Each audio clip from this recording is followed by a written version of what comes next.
बित्तिकै रियान्सीले त मेहन्दी लगाएर कसले लगाइदिनु भयो? दिदीले।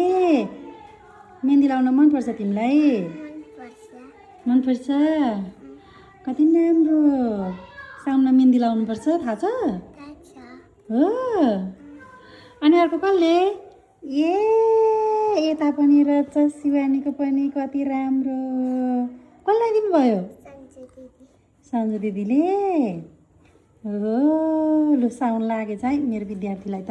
अनि यता खै त मेहन्दी कसले लाउँछ त? कसले लाउँछ त मेहन्दी? लाउन मन लाग्दैन? सानो केटाले त लाउन हुन्छ। नलाइदिउँ? अनि यता खै नलाउने?